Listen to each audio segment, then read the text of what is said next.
This podcast is part of the Shareable Podcast Network. Learn more at shareable.fm. This podcast is Shareable. I'm your host, Jeff Gibbard, commonly known as the world's most handsome strategist and professional speaker. I'm also a superhero. Make sure to subscribe so you don't miss a single Shareable episode. And that's it. That's the intro. Short and sweet. Let's get to the show.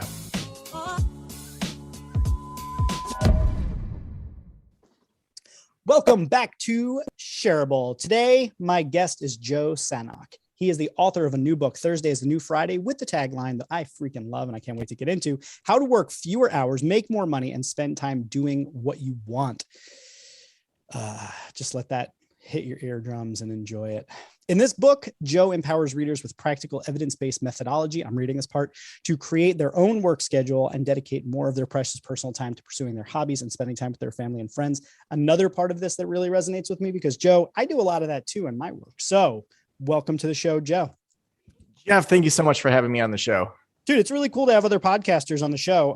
For those that don't know, tell them the name of your podcast. It's The Practice of the Practice, correct? Yeah. So I have Practice of the Practice podcast. Started that in 2012, primarily to help counselors and therapists, psychologists with the business of private practice. I had this private practice that I sold in 2019, and we learned nothing about business in grad school. But yet we have all these great clinical skills, but a lot of these folks have PhDs and they can't attract clients. They don't know anything about marketing or blogging or business.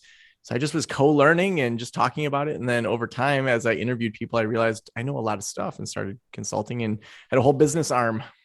That's amazing. So I actually just found out like 3 days ago that my therapist is actually going to private practice. So it's very appropriate that we're talking. I'm going to try and pick your brain for all the goodies. Absolutely. Yeah. So I actually, I'm on the board. I'm actually the chair of the marketing committee for a nonprofit that helps people get access to mental health services called Council for Relationships here in Philadelphia. And it's a really old nonprofit, works in systems therapy. It's really amazing. I really love it. And I always love talking to people who are in the world of mental health and in the world of helping people who work in mental health be more successful, reach more people, because I think everybody needs a therapist, at least one.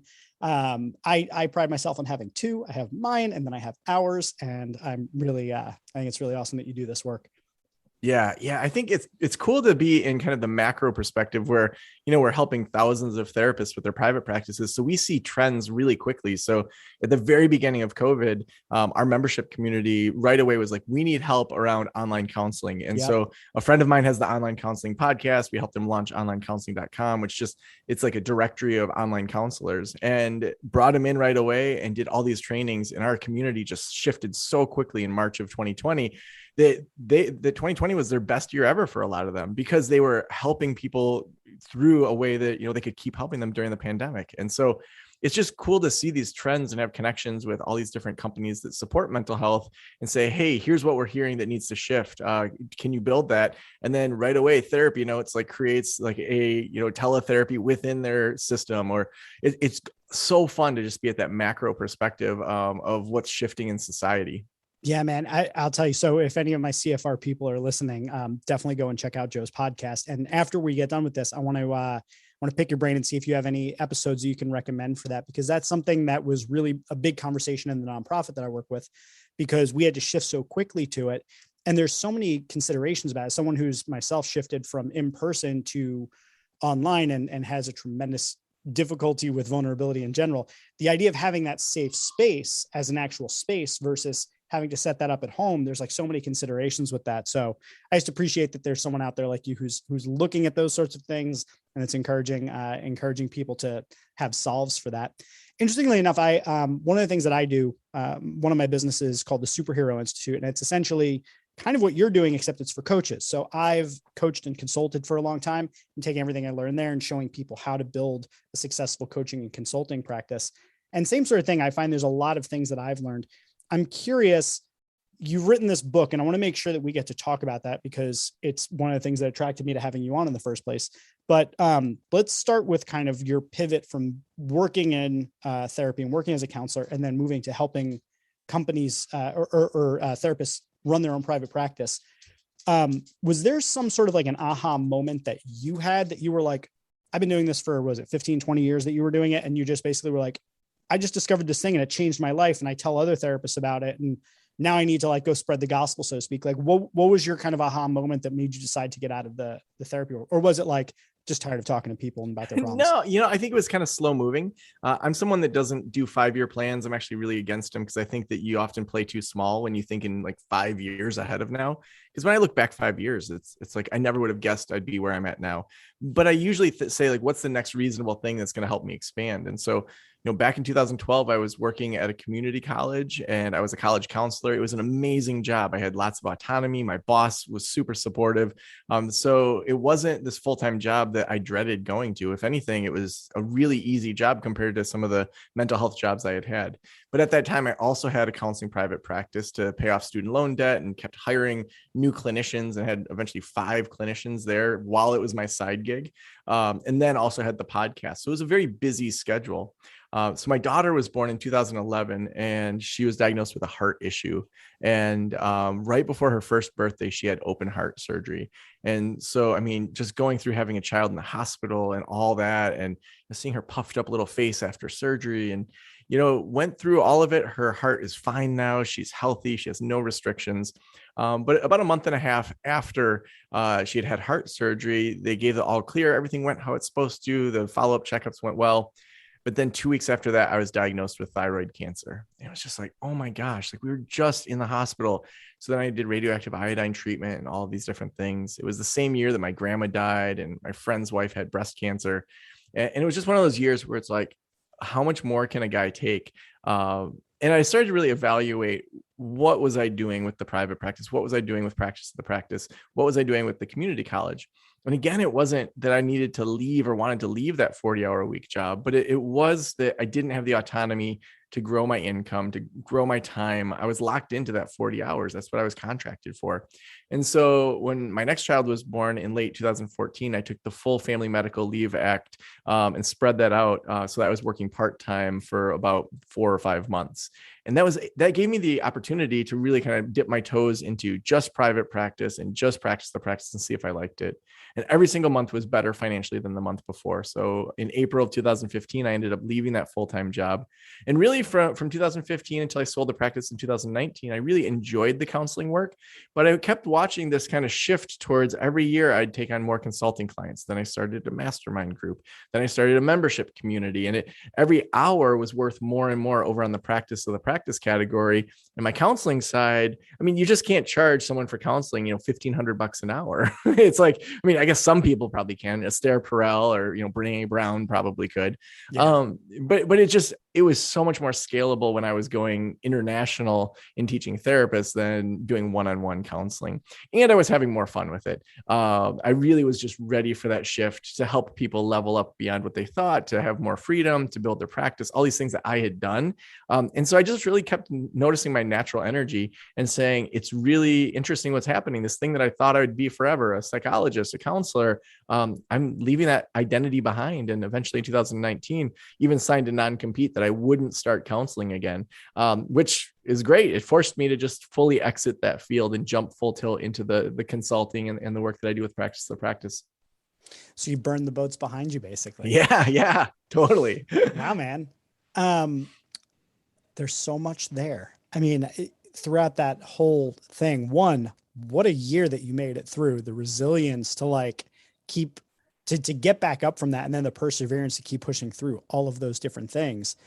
Just, wow, man, kudos on that. And I just, everybody has, the whole thing about like, everybody's struggles feel like the same weight to them. You know what I mean? Mm-hmm. So, I can't compare mine to yours, but I know times in my life where I felt like, oh man, this is like too much. Is there any more? And I think everybody listening could probably relate to having a stretch of time like that, but yours really was like, wow. Okay. So where to even dive in on this? Let's start with the whole, you leave the private practice, you get into doing the podcast and going around. And I get the idea of the sort of like the marginal increase for your time, right? Like when I go give a speaking engagement, that crushes anything I do with consulting right now, even though I charge a pretty nice rate for my consulting and coaching, it's nothing compared to like getting on stage for an hour or 2 hours. There's just a much better marginal return there. Is that what got you thinking about this idea of working less hours, that you started to notice that pattern of moving? You mentioned your time kept getting increasingly more valuable. Is that sort of what triggered this idea of Thursday as the new Friday? Or did you read Tim Ferriss's 4-Hour Workweek and you were like, 4 hours is not nearly enough, bro. It's more like 4 days. Like, how did you get to where you are here? Cause I'm seeing the linear, not the linear, but like the progression from where you started to here. But yeah. So I did read the 4-Hour Workweek, and I think that, and it's funny how many people are comparing it to one another. Even Pat Flynn recently endorsed my book and called it the new 4-Hour Workweek, which Pat Flynn is like an idol of mine. And so for him to say that was like, holy crap. It's a hell of an endorsement. Oh my gosh, for sure. But I think that, so the 4-Hour Workweek to me was awesome for entrepreneurs, but isn't realistic for an entire society. So I would say that my book is definitely saying, let's reshape society. We can dig into some of the history if we want to around just the reshaping of society beyond what the industrialists gave us. But personally, it was when I left that community college job and realized, okay, my entire schedule now is mine again. And it was a return home in a lot of ways. Back my freshman year of college, when I was sitting down with the orientation leaders and we're making our schedules, they said, you can do whatever schedule you want. And I was like, wait, so I could take Fridays off? And they're like, yeah, do whatever you want. Just make sure you take the right classes. And so throughout all of college, I had 3-day weekends, except for one semester when a mandatory psych class was only offered Monday, Wednesday, Friday.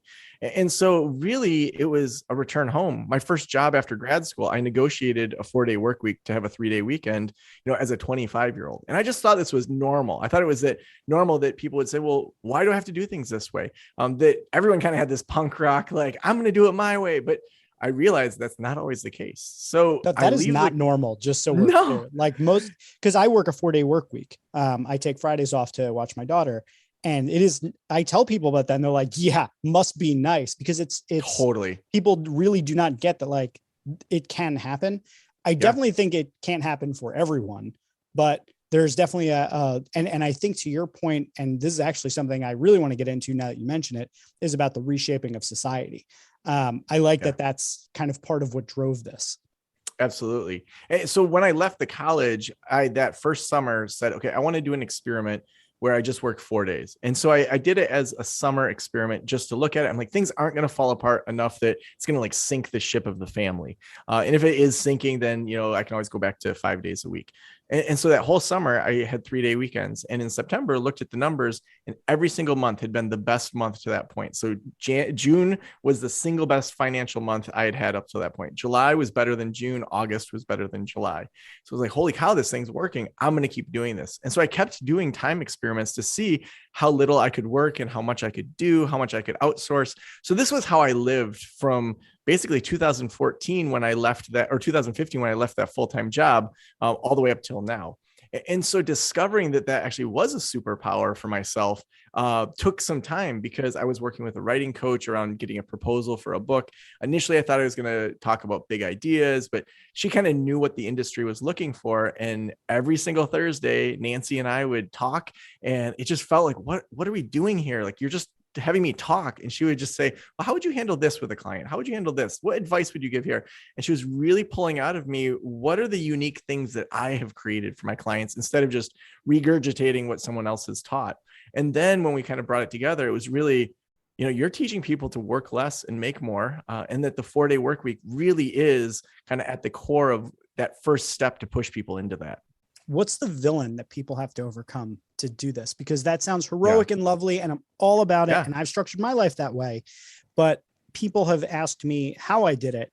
And what I typically will say is, I just decided to do it. And I have the luxury of having a little bit of money in the bank that allows me to have that freedom. So my approach is not what your approach is. Like, your approach clearly has a little bit more teeth to it and a structure and a framework. And I want to know how you do that, but starting with, what's the villain that you have to overcome to do that? Because everything is saying you can't do this. Like, everywhere tells you that you not only have to work 5 days a week, you probably should be working more than 9 to 5. You probably should do a little bit on the weekends. Don't turn off your phone. Like, you want to climb the ranks, you got to put in extra time. You're bucking the system.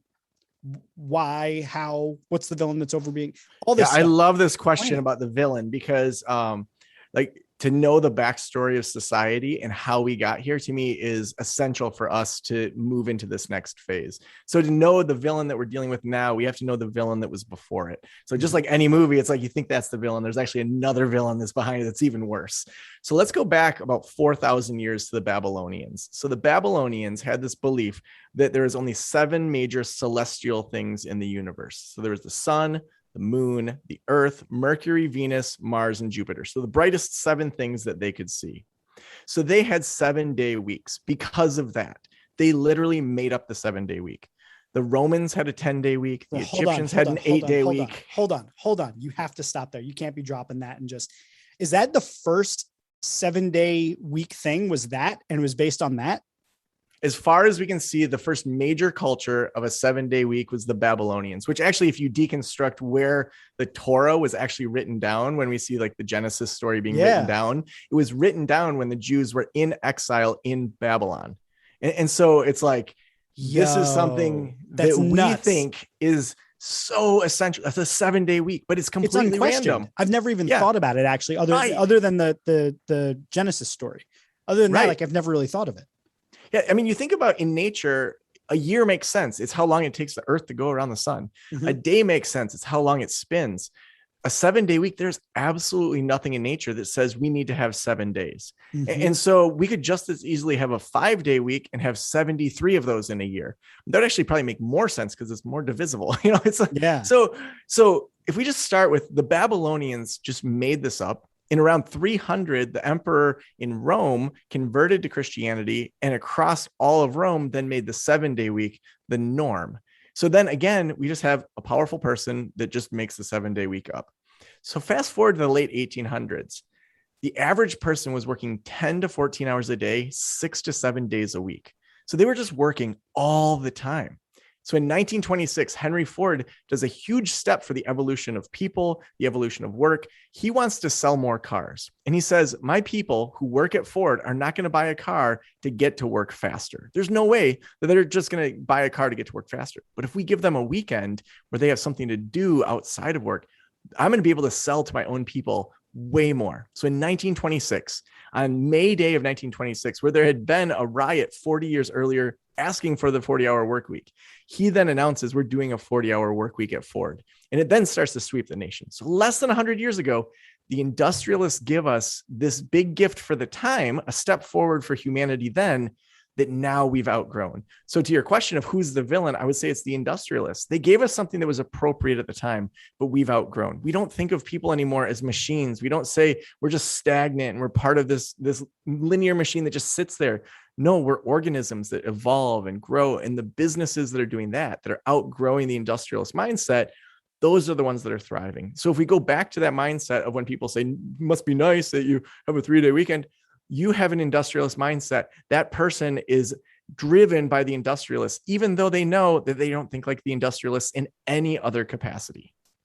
So I know there's a lot of, and I'm sure you're familiar with this, there's been a lot of studies recently that show that people are actually just as productive on like a 4-day week. And some are showing that like, you know, you could even make it stretch to 3-day weeks. Like there's all this data that's out there, 40-hour week is outdated and et cetera, et cetera, et cetera. So there's definitely data supporting that. And I'm sure that you have some neuroscience to back what you're saying. If there's all of this evidence and people know that they don't want to work 5 days a week, they want to have more time with their family, friends, et cetera. So you're saying the industrialist is the villain, was the villain, probably more is the villain because it's still being perpetuated. Let's talk about how we potentially go about solving and pressing against that, because it feels very much like this is an insurmountable problem. You don't make your schedule if you work for someone, they do. And if the pervasive it's like you need a watershed moment of like a Henry Ford, not like I want to idolize that guy, but right. But you need someone to say, oh, we're going to do 4-day work week now. And then that becomes the norm. Hopefully, like there's some sort of a thing that creates that. Like, is that what you perceive to be the solution, is like, we need another one of those, or is there something else? It's like, sorry, I have a handful you're like getting me thinking about so many different things. You ever see in, can't remember what movie it was, but it was like, there was the 6-minute abs and somebody was like, well, why not just What about the 5-minute abs? abs? Yeah. Right. So like something about Mary, I think. Are we going to have like Wednesday is the new Friday after this? Yeah. All my friends are like, what's your next book? Wednesday is the new Thursday is the new Friday. But then about Tuesdays, the Wednesdays.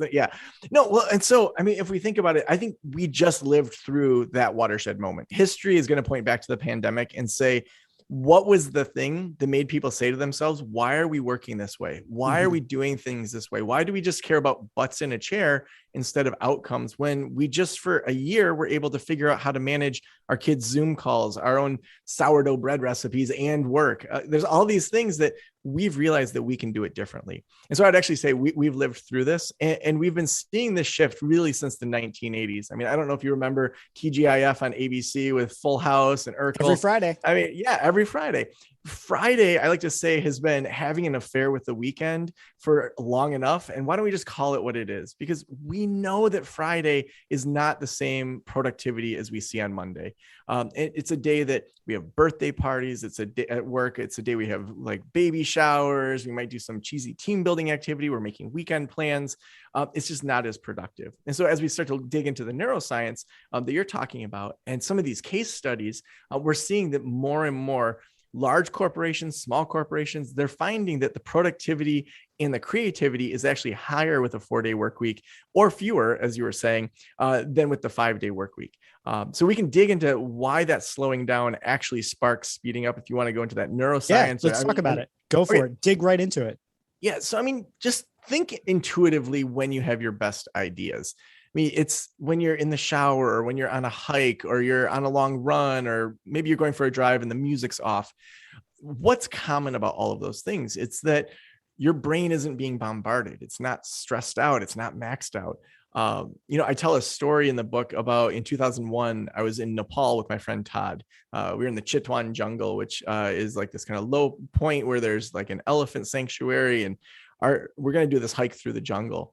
And the guide says to me and Todd and these Peace Corps volunteers, so there's like 4 of us there, if we get chased by a wild rhinoceros, climb a tree. And so this was a moment that I really should have asked a follow-up question or two, but chose not to. Like, what kind of tree should we climb? How do you climb it? How often does this happen? But I didn't ask any follow-up questions. So we go into the jungle, we hike for about an hour, and we come upon a rhino. And I have a little point and click camera. My friend has a digital camera, but I don't really trust that it's going to like capture the photos. So I take a picture, do the little zzz, zzz, and then I step forward because I don't know if the picture like was going to just look blurry. I mean, you know how those old cameras used to be. So I take another picture, and then I take another step forward, and the rhino charges us. So I take off running. I knew that because in high school I was a sprinter and I was always one of the fastest kids in the class. I knew I was going to outpace for sure the Peace Corps volunteers, but I had at least 100 yards on Todd. So I just take off running. Todd's a distance runner. So if this rhino has us for more than 100 yards, like at least I have 2 more human shields with the Peace Corps volunteers. So we don't hear the rhino behind us. We all come back, and our guide is up in a tree and shimmies down and yells at us like, why didn't you run up the tree? So like, why didn't I run up a tree when a rhino is chasing me? Because we go with what we know when we're under stress, when we're freaking out. I knew I could outrun the Peace Corps volunteers for sure, and probably Todd for just a little bit. I'm not going to attempt to do something new and creative like climb a tree I've never climbed, especially when a rhino is charging me. And so the same thing happens in our brains when we're stressed out and maxed out in our job. Sure, we get the job done. We run away from the rhino. But do we do what's best? Do we do our most creative work? Does the neuroscience say that, you have these big aha moments when you're freaking out and stressed out? No. We need to actually back up from the productivity and say, first, we need to slow down. We need to set clear boundaries on our weekends and on our evenings away from work and as teams. And then when we fully optimize our brain, we can do our best, most creative work when we step up and we want to kill it. Mm-hmm. So that made me think of the disc profile, how they have like the natural and adapted. So the adapted is like, here's how you respond under stress. And as you were saying that, my thought was, yes, but you did respond with what you were good at, and you did get away from the rhino. So in a certain context, if everybody is under stress and you're turning towards the thing that you're best at, that probably works to your advantage versus trying something new. So I guess what you're suggesting is that it's important. Yes, if you don't have any alternative, you go with what works, but you want to take that time and step away from the stressful situation to kind of learn a new way of thinking about a new skill. And then that way you're ready when it's time and you're back under stress. Yeah, absolutely. So when we're stressed, we're not going to think of new things to do. And so you may be best at it, but most companies, most entrepreneurs, most innovators want to create new things that can improve the market, improve the world, solve a new pain. But that ability to be creative and curious isn't going to happen when we're stressed. So if we back up and say, so how do we first optimize the brain? Well, we need to know internally what we're dealing with. So often we'll get some self-help productivity book and it's prescriptive, but we haven't even done the inner work yet to say, like, who am I in a unique way? What are my internal inclinations? And then before we even jump into those productivity books, we don't even slow down. And so the market typically is we've got prescriptive productivity books on one side, or we have these woo-woo Zen meditation, make a like vision board, manifest it to the universe, but don't do any work on the other side. And they seem like they're on two separate ends of the spectrum, but they're actually describing the same unique brain that we need to have the slowdown to optimize the ability to kill it. And when you find that flow, that's where your brain is getting prepped over the weekend when you're stepping back or in the evenings, however you structure it, so that actually when you go do that work, you can get more done in a shorter period of time. When you say it like that, it sounds so obvious. My business coach said to me, slow down so you can move fast at one point, because I think very fast and move very fast. And he said, your best thing is you can slow down, plan it out. And that way you're kind of set for the straightaway to a certain extent. So what you're saying makes perfect sense, works for me. I know. And I know that when I work with clients, a lot of times you get alignment at the beginning, you can move more quickly later on. So it all makes perfect sense. And I'd imagine if your goal as a company is to get more creative work, more engaged workforce, happier, healthier people who show up to work more and don't hate their lives or their bosses, it would seem like this is the smart move, the obvious choice. Move to a 4-day work week, have a more creative workforce, make greater margins through more creative work and a more engaged workforce. Great. All makes sense. Why is it still not happening, in your opinion? I think that people will more frequently go with what they know, even if there's something better for them. Mm-hmm. Whether you think about relationships, job jumps, trying new skills. Yeah. It's like people will go with what they know. We are scared deep down of change. And so I think that a lot of companies don't want to take that gamble. And that's where, those prescriptive books that say only do it this way often don't work. It works in the short term, but it doesn't teach people how to think. And that's what I'm trying to do, is to say, okay, let's look at some experiments. Let's look at some of those things that top performers do. So we know that there's 3 things that top performers do internally and naturally before they get to slowing down. What can we learn from that? And how can we do some experiments around that to enhance those skills internally? Then how do we do specific things around slowing down that we're on an ongoing basis learning how we slow down differently, how we pay attention to that differently. And then how do we kill it in a new way where we honor our unique sprint type and the way that we're going to best get things done. So each one of those phases then actually helps us learn in an agile way, instead of just saying, here's this industrialist model of the 5 steps in my book that are going to make you do this. No, instead it's, here's a menu, and I'm going to teach you how in each different menu area, you can do the work to say, here's how I optimize within this specific domain. What are the 3 things that top performers do? Yeah. So you mentioned that. I want to know about that. Yeah. So they're called internal inclinations. And so the internal inclinations, these are things that top performers are often born with. And this isn't a pass fail, like, oh, shoot, I don't have one of them, I suck. No, it's that here, okay, this is an area that needs developing, and here's some tools on how to develop that. And so the first one is curiosity. The second one is an outsider perspective. And the third one is an ability to move on it. So let's look at like each of those 3. So curiosity. So when I was writing the chapter on curiosity, I just started brainstorming on the whiteboard, like what comes to mind? And right away, curiosity killed the cat came to mind. And I'm like, well, how did that even like come to be? In the early 1900s, the front page of the Washington Post said curiosity killed the cat. Because there was this cat that got stuck in a chimney. There's really slow news apparently that week. And so for 5 days, the whole nation was wondering if this cat was going to get out, and it ends up dying. It says curiosity killed the cat. What a terrible thing for us to teach kids and adults. Like, if you're curious, you're going to die. That's ridiculous. And so we think about even my daughters. So I have a 6 and 10-year-old daughters. The other day they were outside playing with my nieces. My nieces are 3 and 5. And so there are all these little girls outside and they find a dead mouse. And how do kids react when they see something they haven't seen before? They ask a billion questions. So how did this mouse die? What's going to happen to this mouse? Do you think an owl is going to eat this mouse? Should we bury this mouse? Should we put this mouse in the woods? Like, so they're naturally curious. Whereas adults, oftentimes we want to wait for these eureka moments, but really what we should be doing is we should be saying, well, that's interesting. Why did that happen? And so say you're running a Facebook ads campaign for one of your programs and it's just like a total flop. So if that happens, a lot of people with this pass fail mentality are going to be like, man, I'm so terrible. This didn't work. I didn't get the outcomes I want. But curious people will dig in and say, I'm getting some interesting data here. So the second one is an outsider perspective. And so statistically, we know that outsiders have a better and stronger influence than people that are on the inside. And so that can be people coming from a different country that have different skill sets, people from a different industry. Even if you think about if you're ever hired in a new job, you're like, that's weird. Why do they do it that way? Like, that seems so unproductive. You know, like every new person like has that point of view. And there's a ton of research that if we want to dig into that, that we can talk about why that is. And then the third one is the ability to move on it. There's a spectrum of accuracy on one side and speed on the other.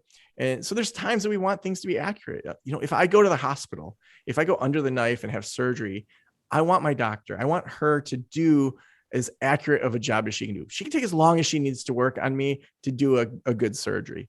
But for most of the entrepreneurial world and most of the world of coaching or any of those sorts of things, speed is going to trump accuracy every time, because instead of being paralyzed by perfection, you then are getting things done and get that feedback loop in there. And usually lives are not on the line at that point. You definitely don't want your doctor to be like, you know what, we've never tried it this way before, but let's give it a shot. This is my fastest surgery ever. New record. Sweet. What's all that red stuff on the ground? That's not going to work for us. Where are the scissors? Oh no. Uh-oh, we got to cut it back open, get those back. Okay, cool. Got it. There's something else that you said at the end of the last thing we were talking about, the high performers. I forgot what I was going to ask you, but one of the other things I wanted to talk about was sprint types, something that you mentioned in some of your materials. Can you talk a little bit about what that is, what that means? Yeah. So let's think about how the typical person approaches, sprinting or time blocking. So you'll read a typical book or a, blog post, or maybe you hear a podcast. Someone says, you need to start batching things. You need to start sprinting. And then you try it. I say that all the time. Right. Yeah. And then, a lot of people hear that, they won't know how to do it. And even if they do, they're like, I don't know if that works for me or not. But actually, similar to personality types, there's sprint types. And so there's the way that we sprint and then the when of when we sprint. So let's look at the way that we sprint. So the first type are time block sprinters. So these are sprinters that are going to sprint and do one particular task for a period of time. So for example, every Thursday, I worked on Thursday is the new Friday. That's when I wrote. That's all I did every single Thursday. So one particular task. Whereas task switch sprinters are ones that they need the variety. And so they know I have these 5 or 6 things I need to do, but they want to change every 20 minutes or half hour to do something different. There's a lot of people that just don't have the attention to batch and do one thing for a whole day or for a whole morning.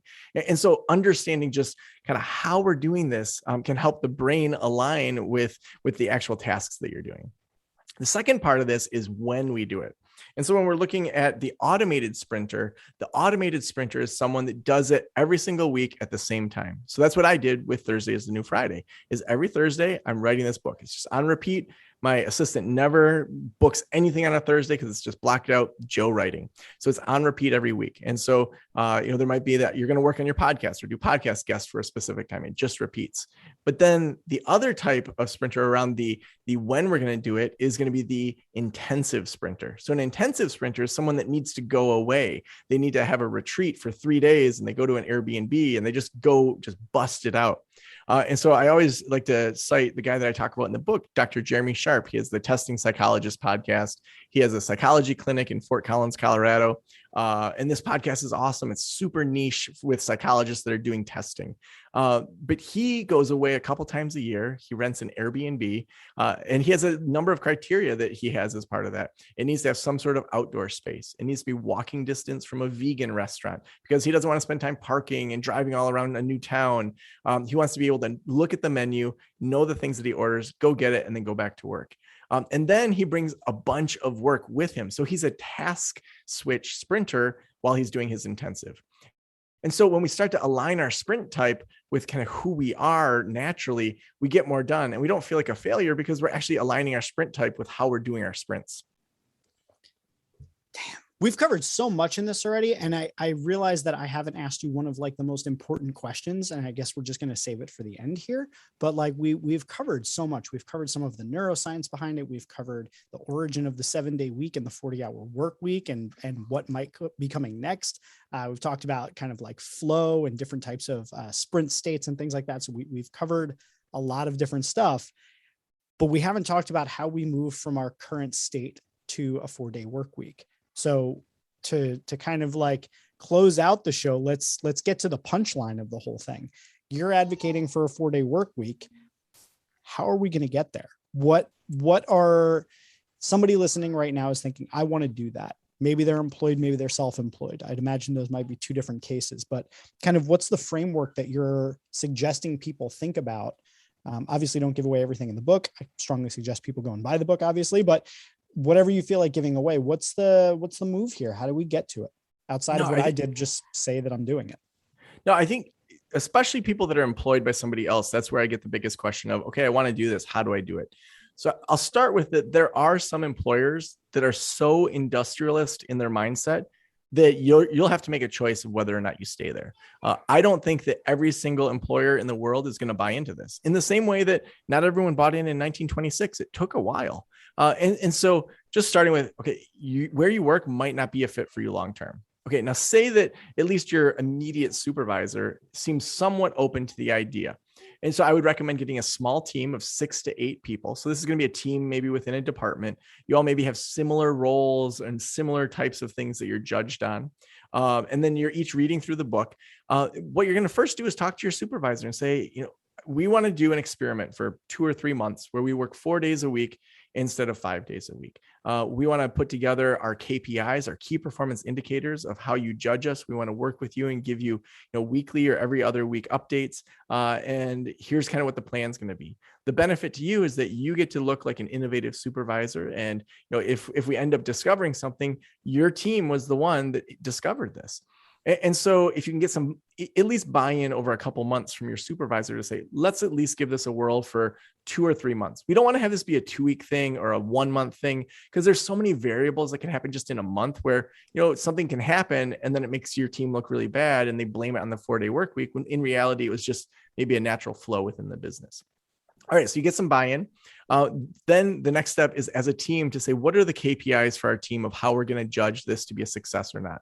You only want 2 or 3. And so it may be customer service, it may be customer acquisition, maybe money in, money out. You want it to be something that's very easy to track. And then the next step that most people actually miss is, what are the boundaries that we're going to have outside of work that will help us genuinely rest so that when we come back, we can go full tilt for 4 days. And so this might be when our workday ends, like none of us are going to be emailing or texting each other at all after this time. That on Friday, Saturday, and Sunday, none of us are going to be emailing or even checking our email. Or maybe we have to rotate one person that has to do that because we need someone 24/7, depending on what type of department you have. So if you have like an IT department that oversees a whole company and needs to make sure the website's not down, sure, maybe you need to have someone that rotates through. So you're planning out to create a culture with that group to be able to genuinely step back. And then to report out on Monday, what were the fun things that happened over the weekend? I started taking a watercolor class. My family and we went to the beach, and wow, I feel so rejuvenated, just ready to sprint here this week and just kill it with you guys. Like, that's what you want to do, is to create this mini culture of 6 to 8 people. Because what happens sometimes is one person starts emailing and then everyone else thinks they're going to look bad if they don't respond. And then they're texting. And next thing you know, you're back to that old way. And that's not a good experiment. That's not the model. So then every week you're then reporting out to that supervisor more frequently than what the supervisor expects. So maybe you say, hey, once a week or every other week, we're going to report to you. Maybe you do it once a week instead, to just give more data than they expect. So here's the 2 or 3 areas that we set are our KPIs. Here's our numbers, especially if it's down. You want to say our plan for this coming week is to do this to try to bring this number back up. And then at the very end of the experiment, sitting down as a team with the supervisor saying, here's all the data. Here's what we saw with the fluctuations throughout each week. Here's macro what happened with us working this much. And here kind of just the analytical perspective of what it did to us personally. We're happier as a team. We're more connected as a team. We came up with these innovations. We can't track these things as well as maybe some of the data, but here's just like the macro perspective of what it did for us for wanting to stay with the company. And so then you're making the case for maybe we should do another experiment for 3 months. So when you go through that type of process, you're then learning as you go, you're finding out the pitfalls. So then imagine 4 other teams wanted to jump on board. Your team then becomes the leaders of that. And that makes that supervisor look great. And then you're slowly making Thursday the new Friday company-wide and culture-wide. I love it. That's very practical. It makes perfect sense that would makes perfect sense that in certain types of environments, that could be a really effective way of going about doing it. For the entrepreneurs that are listening who don't need anybody's buy-in, how do you get them to just buy in that they should give it a shot? Same sort of thing. Give it a shot. Experiment for 3 months. I would say that entrepreneurs have a little different bend to them. People like you and I that have podcasts and programs, we're not doing work that we hate, because if we did, we could just eliminate it, Yeah. And so the problem is actually we enjoy our work too much, and we oftentimes probably feel validated through our work, maybe more than we naturally should. And so for us, it's really turning off that work brain, because we probably have ideas all the time of what we could do. We're listening to podcasts while we mow the lawn on the weekend, and ebooks and audiobooks, and we're consuming all that. For us, the challenge is setting very clear boundaries around when work is done and when it's not. And I like to call them soft boundaries and hard boundaries. So a hard boundary would be, on a Friday, I'm never going to work with a consulting client that only wants to meet on Fridays. So like, that's just not something I'm going to do. I wrote a book about not working on Friday. So if someone's like, I can only meet on Friday, I'll pay you all this money, I'll say, I'm sorry, I'm not your person. Like, that's a hard boundary that I will never break. But then there's soft boundaries. If something comes up within the company that's a complete fire, that's unexpected, my director of details sends me a text and says, the website's on fire, I need your help. Like, I'm going to work on that. No, we'll analyze what happened on Monday or Tuesday and say, okay, what needs to change so that fire doesn't happen again? But that's a soft boundary where I'm going to try to not work at all on a Friday, but there's going to be some wiggle room there. The other thing is to make sure that you have really clear bookends as to when you're starting your day and ending your day. So with my kids, I'm a single dad. I give my daughters a hug at the beginning of the day and I say, Daddy's going to work now. And then they might go to my sister's house, or they might be playing with friends, and we've figured out their schedule. And they know that when I say Daddy's going to work and this door shuts, they don't come in. Unless I open the door, they don't come in. Through the whole pandemic, I was never interrupted when I was working. And then at the end of my day, or if it's like lunchtime, I'll go give a hug. I'll be like, Daddy's home from work. So they know, okay, Daddy is off of work. He's not going to be jumping onto email. He's not going to be thinking about all these things or listening to podcasts. He's going to end up with glitter in his hair because he has 2 daughters, So then having those bookends makes it very clear to the people in your life when you're on and when you're off. But what entrepreneurs need to do is have a very clear way that they capture those ideas, because sometimes you do have good ideas at really random times, and you want to be able to jump into that idea when it's appropriate. And so that could be a note on your phone. It could be an audio memo. It could be a Trello board to just say, here's my idea. You want to be able to offload it from your brain. Otherwise, your brain's going to just keep thinking about it when maybe you're stand-up paddleboarding with your kids. And so you want to be able to find some tools and tips to genuinely slow down when you're slowing down, but then you can jump back into that flow state when you're ready to work. I dig it. I'm going to ask you one more question before I let you go, and then we're going to wrap. But I'd imagine that the aggregate of all of the teams, sort of like you said, starting with the one team and then multiple teams, you change the company. One model for changing the way that our society functions about work is that happens on a grand enough scale, wide enough across. That's the sort of bottom up approach. Do you have any thoughts on kind of a top down approach, or any sort of hope that we can make grand systemic sweeping change at any level? Or do you think that this has got to be a grassroots kind of movement from entrepreneurs and businesses who are courageous enough to take the action? I think it's going to be both. 1926, it was a person in power that switched to the 40-hour work week. But 40 years earlier, it was the Haymarket protests in Chicago that really started things up. So that took 40 years to really go from the people's movement to some people in power doing it. We're already seeing major, powerful people, organizations, and countries doing this. The New Zealand study of 2,500 people that had the 4-day work week, where we saw happiness, productivity, health outcomes all go up, working 4 days a week. We see that Portugal, Spain, New Zealand are all testing out 4-day work weeks. In 2022, Kickstarter is going to be moving to a 4-day work week. So we're seeing these major corporations. Microsoft Japan did a 4-day work week. So in Japan, which that's unheard of, yeah. Right? And so we're seeing that this is taking off. Nissan Infinity Canada hired me to come do a keynote, and they did a bulk book buy for all of their Canadian staff. And so we're seeing that companies post-pandemic are realizing the average person is saying, F this, like I can't go back to the office and just have things like they were.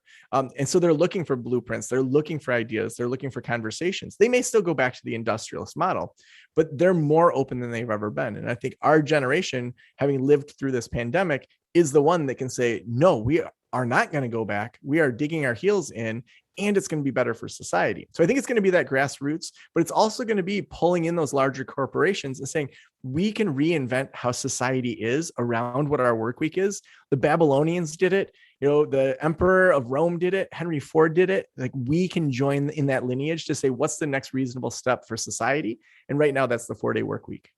I dig it, man. I dig it. Well, I appreciate you coming on and talking about the book, talking about all of this different stuff. I learned a crap ton from this episode, which is awesome.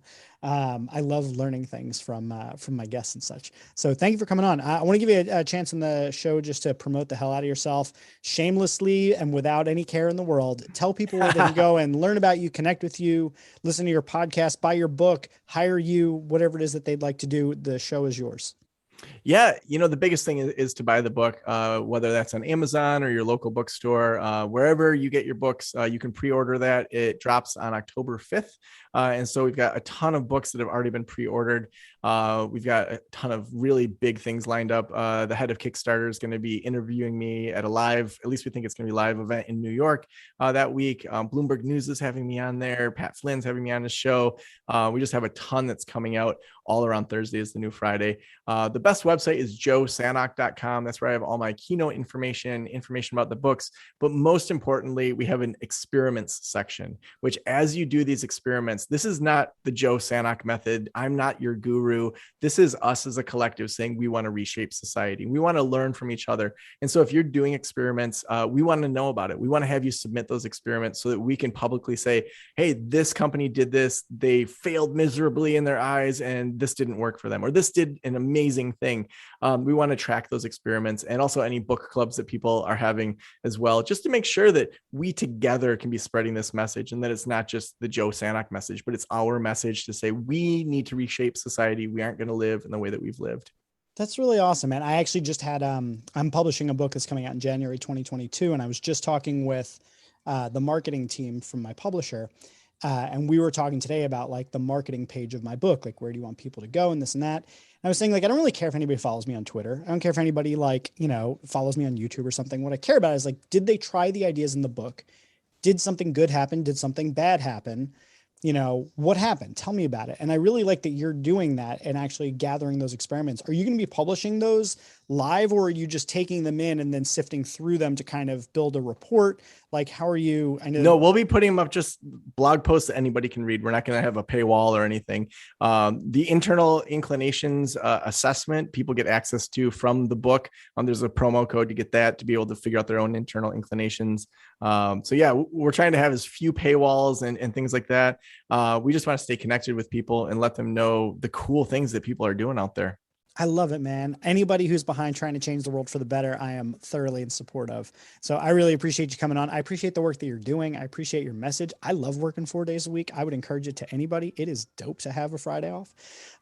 So keep doing what you're doing, man. Thanks for coming on. And if you're listening and you like this episode, please tell someone about it. That means that, you hit the little share button, which I guess would make this podcast shareable. Wait, don't leave.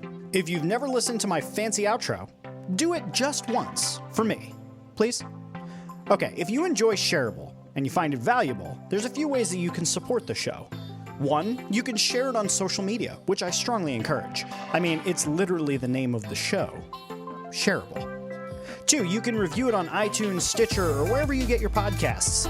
And if you're an Overcast user, as many of my listeners are, make sure to click that star button on the episodes that you like. The third way that you could support the show is by blogging about it or discussing it on your own podcast, or even by making a YouTube video where you talk about one of the episodes. And then the final way that you can support the show is by supporting it directly on Patreon. You can find the link in the show notes. Now, before I let you go, I want to tell you about one other thing. You see, Shareable is just one of many projects that I'm working on at any given time. I've got another podcast called Rogue. I do a live streaming show every week called The Heroic Council. I've got a blog where I release a blog post twice a week. And if you're looking to keep up with all sorts of different content that can help you grow and become a superhero in life, I want you to check out jeffgibbard.me. That's where I list all of my current projects and projects that are coming up in the future, including my forthcoming book, The Lovable Leader. It would mean a lot to me if you could go and check out some of the other things I've worked on, because I put just as much of my heart into those projects as I do into Shareable. Thank you so much for being a listener. Thank you for being a supporter, and I hope to see you here on the next episode of Shareable.